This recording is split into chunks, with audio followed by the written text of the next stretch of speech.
I knew something was off when I walked into the server room and smelled eucalyptus essential oil instead of burning plastic in desperation. That was my first clue. The second, the whiteboard where I usually mapped out failover protocols now had Sierra's Q1 vision board scrawled in glitter marker, complete with magazine clippings of Bali, baby goats, and a quote from Gwyneth Paltrow about manifesting abundance. I'd been in IT for 20 years. I'd restored production environments with nothing but a paperclip and spite. I'd watched grown men cry in DevOps stand-ups. But this was an omen. My name's Rachel Blake. I'm 42, divorced, child-free by choice, and I smoke exactly one menthol cigarette a year on my work anniversary in front of the diesel generator I personally reprogrammed during that blackout in 21. I don't do politics. I don't do pep talks. I do keep 13 data centers from going full Chernobyl. For 5 years, I've been the duct tape and digital prayer beads holding Talon systems together. And for 5 years, I've been invisible. Until the golden boy showed up. Chase Fremont, 32, MBA, more jawline than IQ. Son of the CEO, wearer of loafers with no socks, and proud speaker of phrases like synergize the back-end culture pipeline. He strutted into HQ on a Monday morning like he'd just invented computers. Brought his influencer girlfriend Sierra, too. She introduced herself with, I'm really into energy healing and microdosing leadership, which I'm pretty sure means she's allergic to Excel. The moment Chase was appointed VP of Operations, I knew my clock was ticking. The whispers in the hall started instantly. He's shaking things up. She's got a real eye for modern UX. Rachel's too. Analog. Analog? I once rebuilt our routing firmware using a Pi Zero and 6 hours of Red Bull psychosis. But yeah, let's trust the woman who thinks Raid is a Kardashian. The worst part? The meetings. I used to be the ghost in the corner, quiet, competent, caffeine-fueled. Now I'm the ghost who doesn't even get invited. My Slack access mysteriously downgraded. My tickets reassigned. Sierra started holding mindful workflow alignment sessions in my old office, burning sage over the backup tapes. And still, I held the line. When Chase asked me for a summary doc, I gave him a 97-page operational risk report with color-coded heat maps, vendor expiration timelines, and a red flag labeled, do not allow unauthorized admin access without root credential staging. He replied with a thumbs-up emoji and a Slack message that said, lol thanks, looks long. By the way, if you've made it this far without bailing, maybe consider tapping that subscribe button or dropping a like. Not just for me, but for every IT ghost eating lunch in the server room with one hand while rebooting payroll systems with the other. It keeps the caffeine flowing and the meltdown stories coming. Anyway, I knew the end was coming, so I got ready. First, I documented everything. I'm talking full architecture maps, license schedules, shutdown contingencies.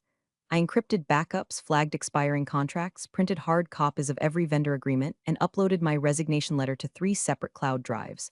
Not because I wanted to use it, but because I knew someone else would force my hand. And then I did something Chase would never understand. I created a failsafe, not a trap, not sabotage, just a protocol, a system that recognized me as the architect. A system that, if misused, would slowly revoke access, degrade functionality, and trigger alert chains to vendors, legal, and eventually the board. Not out of malice, out of survival. Because Talon Systems didn't just use me. It ran on me, and the moment they forgot that, well, let's just say you don't pull the Jenga piece labeled Blake R and expect the tower to stay upright. By Friday, the whiteboard had a new note. Sierra's working on a server room makeover, thinking succulents and LED lighting. I rolled my eyes so hard I almost dislocated something. I closed my final report, saved a local copy, and wrote one last sentence at the bottom. If I'm not here Monday, good luck. I didn't think I'd need it. I was wrong. Monday, 11:06 a.m. I was deep in a ticket for a load balancer, ghosting connections like a Tinder match with daddy issues when I got the ping. Hey Rachel, can you swing by my office for a quick sync? The smiley face was the corporate equivalent of a mosquito whining in your ear before it bites you. I stared at the message for a second, considered faking a fire drill, then sighed, saved my work, and trudged down the hall toward the glass box Chase had claimed as his strategic vision hub. That's what he called it in the memo. The rest of us called it the aquarium. He didn't even look up when I walked in, just kept tapping at his phone, smirking. Sierra was perched on the conference table like a discount Bond villain, sipping something green and overpriced out of a mason jar. She gave me a little wave and said, hey ye girl. Cute flannel. I hadn't spoken more than 3 words to her since she'd revamped our internal wiki by deleting everything and replacing it with Canva slides. I think the flannel comment was her attempt at friendship or mockery. Same difference. Take a seat, Chase said, gesturing vaguely without making eye contact. I didn't. He finally looked up, grinning like a frat boy who just discovered his trust fund had a second trust fund. So, after a lot of internal convos and forward-thinking brainstorming, he began, Jesus, the buzzwords were leaking out of his pores, we've decided to restructure operations a bit. Sierra's got a real eye for this stuff, and we think her energy aligns more with where Talon is heading. Your methods are, well, legacy. Legacy. That word. Like my competence came with cobwebs and a faint smell of mothballs. I kept my voice flat. She even certified for Tier 4 infrastructure? Sierra blinked. Tier 4? That like a reward level. Chase laughed, shrugged. It's not really about certifications anymore, Ratch. It's about vibe, and her vibe is immaculate. For a second, I didn't say anything. The numbness crept in slow and cold, like dry ice under your skin. I'd predicted this, hadn't I? Hell, I'd practically invited it by preparing the fallout. But hearing it, seeing him say it so casually, like I was a broken USB stick he was tossing in the junk drawer, it made my molars grind. He kept going. Anyway, today's your last day, effective immediately. No hard feelings, okay? No hard feelings? I looked at Sierra. She was picking at her cuticles, probably thinking about whether to go with lavender or sage in her next server room Reiki session. I turned my eyes back to Chase. You have no idea what you've just done, I said quietly. He smiled wider, clearly thinking I was bluffing. Come on, Ratch, don't make this weird. I reached into my back pocket, pulled out my badge, laid it down on the desk like it was a sacrificial offering. Gently, no drama, no raised voice. 15 minutes, I said. He frowned. What? You have 15 minutes before everything goes dark. Tell your dad I said good luck. Sierra snorted. Wait, is that like metaphorical? I didn't answer. I just turned and walked out. The office felt different. Not heavier, lighter, like cutting a tumor loose. HR tried to intercept me on the way out. Some poor intern offered me a packet labeled transition support. I took it without breaking stride, tossed it in the trash by the elevator. Back at my desk, I unplugged my personal iPad, slipped it into my bag, deleted nothing because nothing needed deleting. Every warning I'd given them documented. Every alert ignored. Every fuse lit. By the time I hit the lobby, I was already getting texts. One from Nina in payroll. Did you change permissions? I can't log into anything. One from our European data center rep. Just got vendor ping. Contract flagged as voided. What's happening? And then a Slack message from Chase himself. Hey, there's a weird error on the admin dashboard. You still around? I turned off Slack notifications. In the parking lot, I climbed into my Subaru, exhaled, and finally let my hands shake. Not from fear, from rage, controlled, channeled, ready. They thought they were replacing me with glitter and vibes. They forgot I built the system they were standing on, and I just pulled the manual out from under their feet. The security guy didn't even stand up. His name was Marcus. We'd shared more 2 a.m. vending machine breakdowns and hallway microwave wars than I cared to admit. Guy once offered me half a Slim Jim during a Christmas Eve power outage, like we were survivors in some corporate apocalypse. And now, he just sat there behind the glass, eyes flicking up as I walked by with my tote bag slung over one shoulder and my dignity zipped inside. You good? He asked, like I was leaving early for a dentist appointment. Never better, I said, and we nodded like two war vets passing in a VA hallway. No alarms. No badge tug of war. No awkward goodbye potluck with a balloon that says you did your best. From Party City, just me, walking out, silent, calm, like I hadn't just detonated the first domino. I pushed through the front doors into the too bright sunlight. My boots hit pavement like punctuation marks. Behind me, Talon Systems was already shifting, like a house on stilts that didn't realize one of the foundation beams had quietly unscrewed itself and walked away with a smirk. In the corner of my eye, through the tinted glass, I caught a glimpse of Sierra hunched over the admin console. She was dragging UI modules around like they were Pinterest widgets, giggling to herself. Her coffee cup said CEO of Vibes. There was a sticker on her laptop that said Girl Boss Mode, on. She was toggling settings she didn't understand, rewriting terminal permissions like it was a mood board. And somewhere, deep in that tangled web of infrastructure, I knew the system had just logged its first change under her credentials. It had begun. I didn't get in my car right away, just stood there for a moment, breathing. The kind of deep, hollow breath that lives somewhere between relief and recoil. I was out. Technically unemployed, functionally free, but I wasn't done, not by a long shot. My phone buzzed in my back pocket. I slid it out, a text, from Carl, one of our third-party backup vendors out of Austin. I hadn't heard from him in months. Yo, they just revoked the license. That'll hit in 12 hours. You still there? I stared at the message. The license Carl was talking about was a critical fallback key, designed to trigger a permission revalidation across multiple failover points. It was buried inside a framework I wrote myself during a 3-day lockdown when the CEO was overseas and the servers were melting. I'd warned them in January and March and June. Revoke that license without staging a new key and well, you better hope your dashboards are printed out and laminated because the system's about to start eating itself. I replied with one emoji, white heavy check mark, then muted the thread. In the backseat of my car was an old iPad I'd loaded with cached admin logs, offline, disconnected, but still watching. I powered it on, flicked through the most recent pings. 2 minor errors already. One in the Dallas node. One in Newark. Nothing catastrophic yet, just whispers, tremors, but the cascade would come. Chase, meanwhile, was lighting up Slack like a bonfire. Screenshots were already floating around of a message he'd posted to his leadership reform channel, cleaning house. Out with old school tech debt in with the new blood. Let's go. Someone had responded with a laughing emoji, and bro, she was like the system whisperer. He replied, nah, she was just crusty. We've got Sierra now. Streamlined, sexy, scalable. I almost laughed. This man thought throwing jargon at a failing architecture was the same thing as strategy.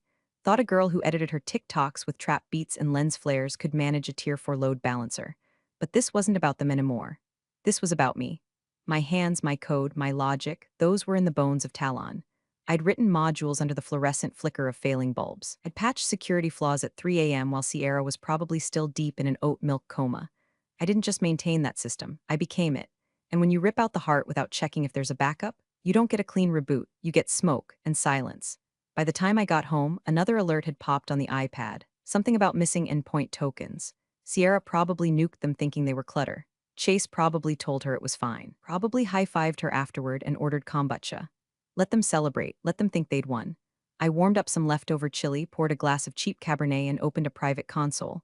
One folder sat there, untouched. Failsafe rblake/init log status, armed. Latency mode, passive. They hadn't disabled it, they didn't even know it existed. The first crack showed up in Portland. 2:17 a.m. their time. Tier 3 redundancy node hiccuped, just long enough to trigger a false positive outage report. Sierra, in her infinite wisdom, had silenced those alerts earlier that day because they were giving her stress dreams. Her exact words, per a screenshot sent anonymously to my Signal inbox, were, "Do we need these red flashing things? They're really harshing my chakra flow." By sunrise, 6 dashboards were showing scrambled data. One ticketing system, used by 4 departments, froze on a request from accounts payable for printer toner. It stayed there, frozen, like a time capsule for every poor soul trying to report an actual problem. Engineers started emailing each other like it was 2003. Slack became a panic channel. Sierra was posting gifs of baby goats. Chase was drafting an email titled, "Transparency and Transition Welcome to the New Era." And I was elbows deep in a plate of diner pancakes. Watching the slow motion collapse on a 5-year-old iPad, I'd jailbroken myself back when Talon refused to issue proper off-site terminals.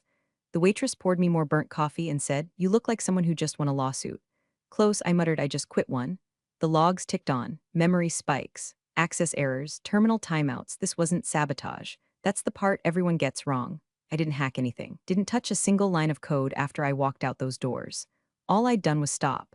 I revoked my own keys, let the licenses I personally negotiated expire, allowed the protections I'd babysat for years to run their natural course, unchecked, unwatched, like leaving a toddler alone with a paper shredder. And still, part of me hoped they'd catch it, hoped someone in Chase's New Vision squad had the foresight to read even one of the risk memos I'd submitted over the last 6 months. I'd practically drawn them a treasure map in red Sharpie. But I knew better. The moment they let Sierra rename our main monitoring stack to Rainbow Dashboard 2.0, I knew the ship had a hole in the hull and a captain trying to steer with an Instagram filter. At 10:42 a.m., Sierra attempted to log into Terminal V, a central node interface for vendor handoffs and license reauths. The system denied her with a blinking warning. Access restricted. Privileges revoked. rblake security 0x44f. She took a selfie in front of it. Caption: "Lol, what does this mean? Face #glitch queen #new era Talon." By noon, IT flagged the issue as network latency, which was rich, considering the real problem was more like institutional brain death. Chase ignored the report entirely. He was too busy rehearsing a livestream reveal where he'd showcase the sleek new ops team and introduce Sierra as our synergy guru. He wore a hoodie that said "Disrupt or Die." Honestly, I didn't even have to lift a finger. They were doing it to themselves. But then it happened. The countdown clock appeared. I wasn't expecting that part, not yet. I'd embedded the protocol ages ago as a passive safety measure. A dormant observer, activated only when specific flags stacked in a certain order. Credential mismatch, redundant pathway failure, unauthorized access attempts, expired vendor sync. And there it was.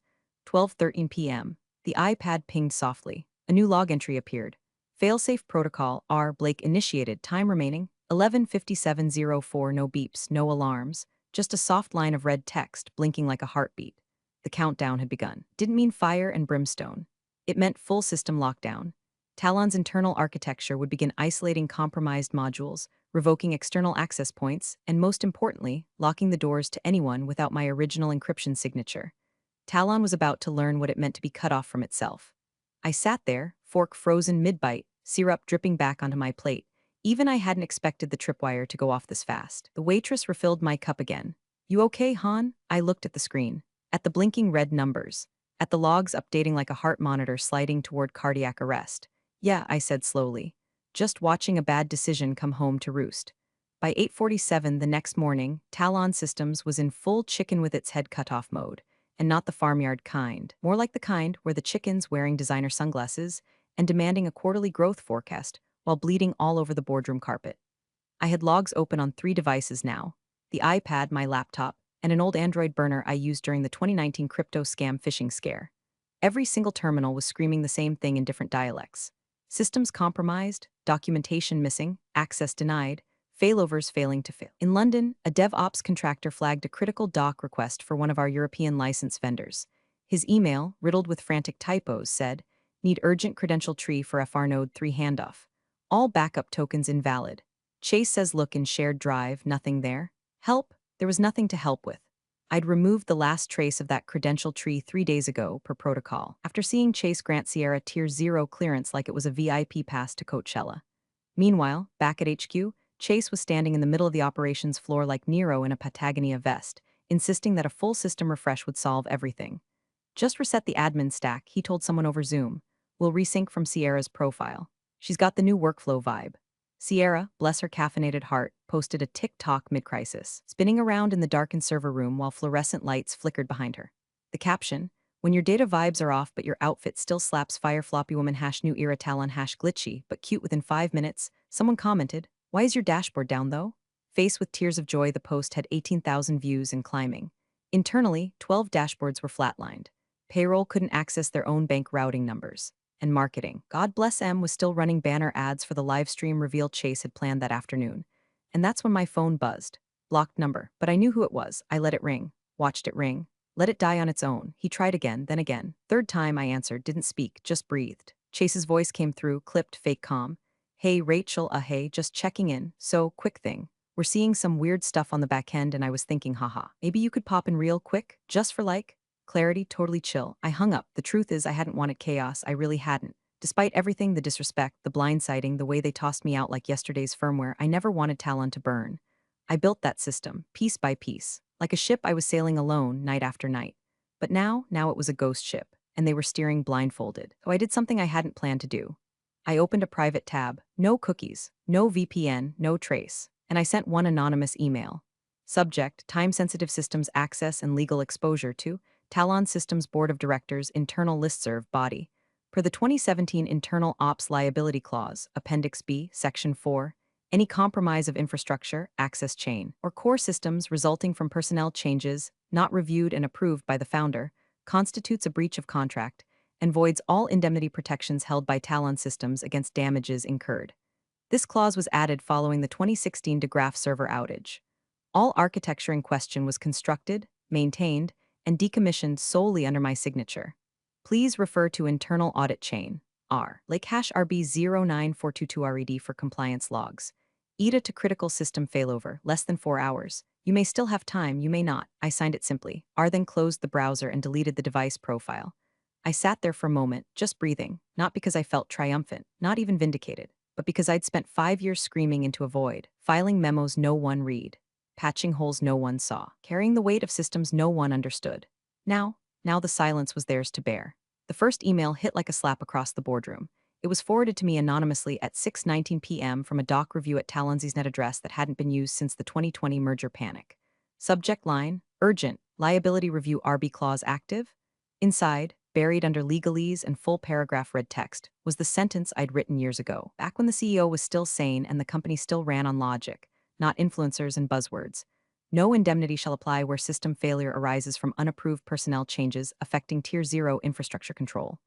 Translation: you break it, you bought it. You fire the architect without a contingency plan, you own every failure, every dollar of damage, every lawsuit, every client gone cold, and Chase? He had signed the dismissal order himself. The smiley face next to my name, I didn't have to guess what happened next. The logs painted a perfect timeline. At 6:22, Chase called the general counsel. The call was flagged as escalated within 6 minutes. By 6:30, the GC was emailing the board, citing breach risks, vendor liability exposure, and something called irresponsible executive maneuvering, which I assume is law firm code for this dumbass sank us. At 6:45, Chase tried to spin it. Rachel must have deleted stuff, he reportedly said. She probably wiped the documentation out of spite. Cute theory, except the CTO was on that call too, and under pressure he cracked like a cheap server rack in a Florida data center. She built it all, he admitted. There was no wipe. She didn't sabotage anything. She just stopped. Pause, then. No one else ever had full admin clearance. I don't even know where the original keys are. She ran everything manually, every license, every override, every contract. Rachel was the documentation, and Sierra, well, apparently she burst into tears on the spot. It's not my fault, she sobbed. I thought the pink button was for design mode. It looked like Canva. The CTO reportedly whispered that was the system reset button. Silence. By 7 p.m., client services started forwarding angry emails from partners who couldn't access their analytics dashboards. East Coast data centers were pinging errors. Sydney was stuck in a reboot loop. Zurich was locked out entirely. Sierra, in an act of divine idiocy, tried to livestream an apology from the control room. Halfway through, she accidentally bumped the panel and triggered a temporary power drain in server group C. Her phone battery died mid-recording. The video ended with her saying, "Wait, do I smell something burr?" I poured myself a second glass of wine and turned off my Wi-Fi. At 8:12 p.m., my phone buzzed. Unknown number, not Chase, not HR, not legal, just a message. He's back tomorrow. This is going to be bad. It was from Paul, the founder's assistant. Loyal, jittery, always in loafers that squeaked. Used to sneak Red Bulls into all-hands meetings and make bets on how long the CEO would ramble about disruptive synergy. Paul didn't write stuff like that unless the sky was cracking open. I stared at the message for a long time. The founder, Walter Fremont, the man who hired me, the man who'd once handed me a busted laptop in a panic and said, "If this doesn't boot by morning, I lose a $12 million contract." I'd fixed it in under 3 hours. He gave me a bonus and a quiet, handwritten thank you note I still kept in my sock drawer. And now, he was walking back into a company with 13 red blinking nodes and no one left at the helm. And somewhere, deep in the smoking wreckage, was a girl in glitter eyeliner still blaming the pink button. They weren't feeling the loss yet, not fully, but they would, soon. The system hadn't crashed yet. It was waiting, because I'd taught it to wait, just long enough for the people who caused the damage to stand center stage and own it. Walter Fremont touched down at JFK just after 4 a.m., dragging 40 hours of jet lag, a briefcase full of foreign NDAs and one espresso shot too many. He skipped the usual security escort, barked at his driver to kill the radio, and grunted his way through the company lobby like a man walking into his own funeral. No hellos, no smiles, just business shoes pounding against tile like a war drum. Upstairs, he bypassed the welcome committee Chase had arranged, some awkward line of middle managers in blazers too tight and smiles too wide, and locked himself in his executive office with his personal laptop. The one no one else dared touch. The one only he used to access the shadow dashboard, the real-time diagnostic view of Talon's entire digital backbone. The laptop word clicked, connected, and froze. 13 red dots blinked at him from 13 quadrants of the screen. Each one marked a data center: New York, LA, Dallas, Seattle, London, Zurich, Tokyo, you name it. Normally green, they pulsed blood red like distress beacons. He clicked on New York. A warning appeared: failover backup expired. Access rights invalid, clicked Tokyo. Core control system inaccessible. Contact system architect, clicked Zurich. License expired, audit pending. He double-clicked the master node interface, the one meant to override all systems in case of emergency. It opened with a flicker, then filled with a single, simple message in pale white text on a black background. Designed by R. Blake, revocable upon misuse. Walter didn't scream. He didn't throw the laptop or call security. He just slammed the lid shut. Hard enough to make the intern down the hall jump. Then came the words that turned the whole floor cold. Where is she? Outside his office, Chase had been waiting with a fresh press kit and a half-rehearsed apology for minor system quirks during onboarding. He had no idea the founder was already minutes into realizing his son had taken the structural skeleton of the company and used it as a jungle gym. Walter opened the door, looked at Chase, didn't speak, just stared, something inside him ticking, counting, tallying sins. Where, he repeated quietly, is Rachel Blake? Chase blinked. She doesn't work here anymore. Walter raised an eyebrow. And who does? No answer. He walked past him, down the corridor. Past marketing, past HR, past the nervous DevOps contractors whispering about a file called Failsafe Protocol R. Blake/init log they'd stumbled across but were too afraid to touch. Into the boardroom. He summoned the full board. Legal, CTO, CFO. Even Paul, his assistant, looked pale. Agenda. Walter said, tossing a folder onto the table. One item. He wrote it on the whiteboard in thick, angry strokes: Rachel Blake. Everyone stared. Nobody spoke. Nobody dared. Meanwhile, in a small apartment on the other side of town, I was pouring cereal and watching the city wake up from my window. Phone off. Internet dark. No alerts. No updates. Just the silence of a woman who knew the storm was no longer hers to manage. I didn't need to lift a finger. I didn't need to call anyone or explain myself because the systems were speaking now. And what they were saying loudly, clearly, across every department, every server, every terminal was simple: you shouldn't have fired her. You shouldn't have underestimated her. And now you can't even find her, but that's fine. I was never the type who needed a front row seat to the collapse. I just built the walls and waited for the ceiling to fall. The email came at 3:12 a.m. No subject line, no signature. Just one sentence, you're needed at 9 o'clock. Boardroom. I didn't reply, didn't need to. I knew what the dots said. I knew what the logs were screaming into the void. And I knew the moment the founder saw his own empire flickering red, he'd reach for the only person who understood the wires under the skin. I showed up at 8:58. No blazer, no makeup, no power heels, just boots, jeans, and a thermal hoodie that still had a smudge of chili on the sleeve from 2 nights ago.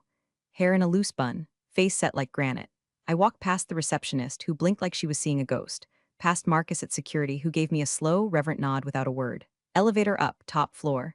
Same floor I'd been escorted out of days before, my badge stripped like a criminal.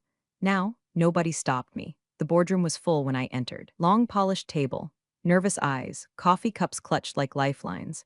The founder stood at the head, arms crossed, jaw clenched. His hands trembled just enough to betray what the stakes were. And there he was, Chase, sitting 3 seats down, pale, jittery, dressed like a man who thought his hoodie and charm could still save him.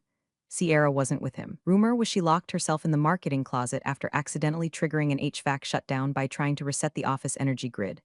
Chase opened his mouth. Rachel, look, I think we should. Walter didn't even look at him. Sit down, Chase, he said. Don't speak. The room froze. I stepped to the head of the table opposite the founder. No dramatics, no speeches. I pulled my old iPad from my tote, the same one they'd all dismissed as outdated and non-collaborative. Opened a terminal window. Entered 4 numbers, my original internal access code. On the wall-mounted display behind me, 13 dots blinked once. Then turned green, one by one, like lights in a dark city coming back to life. Silence, except for one soft sound, the founder exhaling. He sank into the nearest chair, his shoulders suddenly decades older. You never sabotaged it, he said, almost to himself. No, I replied. I just removed myself. He nodded. And you waited, I shrugged. Protocols always run their course. The CTO whispered something about cached backup syncing again. Legal leaned over to the GC and muttered that clause. It's neutralized now, right? Paul, the assistant, typed furiously into a tablet, probably updating Walter's calendar from firefighting to begging. Then came the moment. Walter turned his gaze on his son. Not angry, not loud, just, done. You're not VP anymore, he said. But Dad, Chase started. You're done. He said it like he was closing a tab in his browser. Final, click, goodbye. Chase slumped into his chair, looking like someone had just unplugged his ego from the wall. I didn't smile, didn't gloat. I just tapped the iPad once more, then locked the screen. Everything's stable, I said, for now. But I recommend you audit the vendor contracts. Sierra invalidated half of them trying to optimize the UI with a sticker pack. Walter rubbed his temples. Jesus Christ. Someone at the end of the table muttered she thought AWS was a clothing brand. Nobody laughed. Nobody breathed. I stood up. Anything else? I asked. Walter didn't answer right away. Just looked at me like a man watching the last functional piece of his company walk out the door. Finally, he said, stay. We'll fix the structure. Rebuild it around you. Officially, permanently. My eyes flicked to the whiteboard. My name was still on it, but now underlined, circled, bold. I don't need a title, I said, just the access. You'll have both, he replied. The board nodded in unison, but I was already turning away. I didn't need to sit at the head of the table. I was the table. They just finally noticed. The room had settled into a kind of stunned stillness, the kind that only follows a slow-motion collapse that everyone watched happen in real time, but swore wasn't their fault.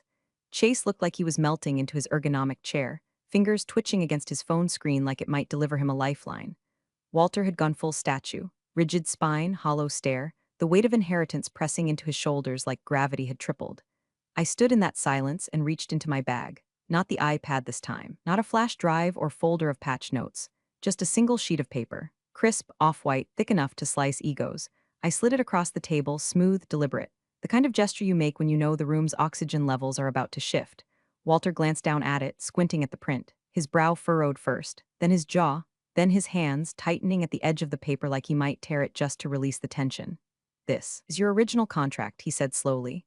Addendum 3, I replied. From the first year, when I pulled you out of that compliance disaster in Toronto. He blinked. I remember the outage. You handed me emergency authorization to restore the system while legal scrambled. Said, and I quote, just get it online and I'll sign whatever you need. His eyes moved back to the clause, the fine print. 6% equity per fully stabilized data center managed over a 12-month uninterrupted cycle. 13 centers, 6% each. 78% transferred quietly, updated through internal legal routing. Ratified by default after no challenge in 90 days. It had all been logged, the signatures, the timestamps, all legally binding. Walter looked up at me like I'd just walked through the wall. You own the company. I tilted my head, not technically. You still have the rest. But if we're talking controlling interest, the room tilted, not physically, but spiritually. Chase made a strangled sound, half laugh, half whimper. This is a joke, right? Some kind of sick legacy prank. I turned to him. No, Chase. This is what happens when you ignore every doc, every warning, every system flag, and every woman who told you no without saying it in a baby voice. Sierra wasn't in the room. Her ghost lingered in the empty chair next to his, probably posting some yoga cry TikTok from the company parking lot while the mainframe coughed up smoke and invoices. I leaned in just slightly so only he could hear me. Your girlfriend's cute, I said. She'd do great at retail. His face went red, then white, then something in between. Walter looked like a man who just realized he'd given the deed to the castle to the chambermaid who actually built the walls. He didn't argue, didn't ask for clarification, didn't threaten lawyers. He just said softly, with a tone of reverence I hadn't heard in 5 years, "Miss Blake, welcome to the executive board," and that was it. No applause, no handshake, just acknowledgement. I picked up my iPad, slid it into my bag, reached into my pocket not for badge but for keys. A full-set Office core server, executive suite, all reissued, all mine. I turned, walked out. No security escort. No cardboard box full of sad desk plants. No one dared speak. The elevator doors opened and I stepped in alone. When I reached the ground floor, I paused by the glass wall and looked out. Sierra was standing by her white Tesla, mascara running down both cheeks like a melted Snapchat filter. Her phone dangled from her hand, face down. Next to her, Chase was pacing in slow, impotent circles, shouting into his phone. Just get me someone. I don't care. She can't do that. She can't just own it. But I could, and I did. A black SUV pulled up. The window rolled down. The driver nodded. I pulled out my sunglasses, slid them on, and stepped into the back seat like I hadn't just watched a corporate bloodline eat itself alive. As we pulled away, I didn't look back. All 13 data centers were green again. All lights on, except theirs. Thanks for watching, you cubicle warriors. Hit that subscribe button. Unless you're my old boss, then you're on your own. Revenge of the coffee pot strikes again.